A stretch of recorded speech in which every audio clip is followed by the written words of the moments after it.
Patrice Lux has been dealing in pieces of the Berlin Wall for more than 2 decades. He grew up in the former East Germany. He got hold of 360 segments of the Berlin Wall the year it fell and started selling them. Today, he has 200 pieces left. Every piece of the wall is treated with the same love and affection. There's no difference. The one thing we look at is what shape it's in and whether it's broken. It's reinforced concrete, so most of it is in very good shape and fit to weather the next 500 years.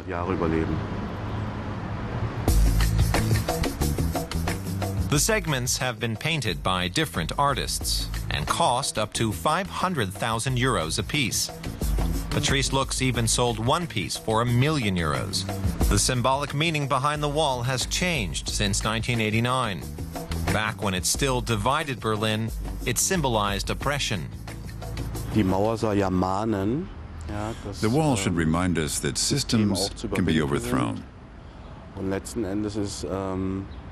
It's also a symbol of freedom, which is something we use to give the pieces artistic form. These pieces of the wall are 3.6 meters tall and weigh about 5 tons. Patrice Lux has sold them to customers around the world. And there are segments on show in 40 countries, including Italy, France, Japan, and the United States.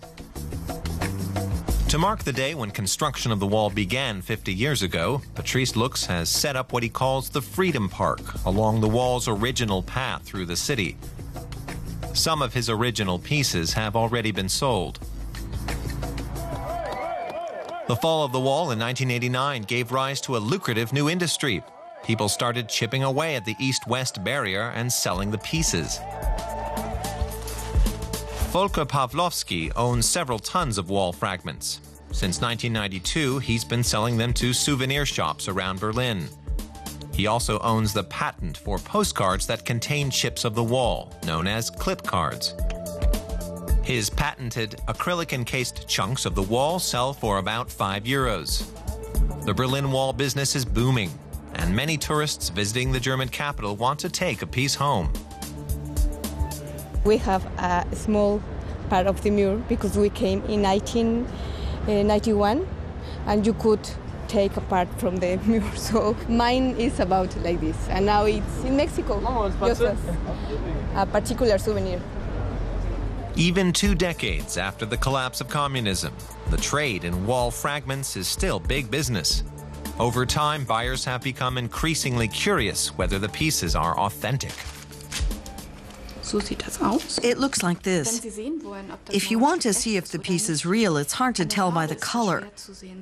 I can't tell you if this is the original color from before the wall fell, but you can tell if it's real by looking at the back side.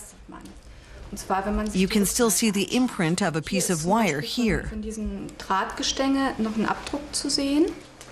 This piece costs about €55, a price many tourists are glad to pay to get the real thing.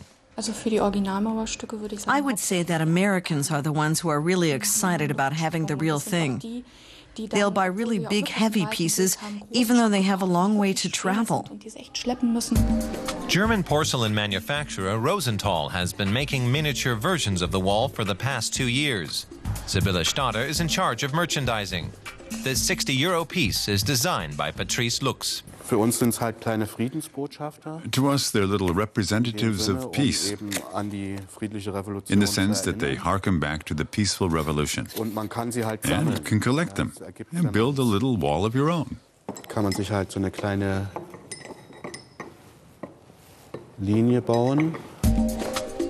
There are 10 different motifs to choose from, and each are limited to an edition of 1,989 pieces.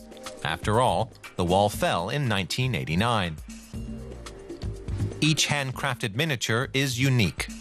It was an experiment with where it would have the most appeal. It's really an international product.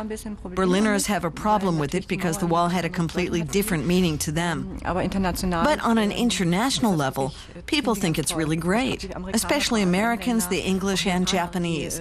They take it less seriously. We make pieces of the wall not just in this size, but also in really big pieces up to 60 centimeters tall. They're sold for up to 30,000 euros.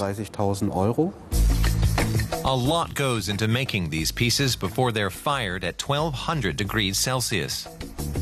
The larger porcelain walls go on sale this fall, and there's already a waiting list.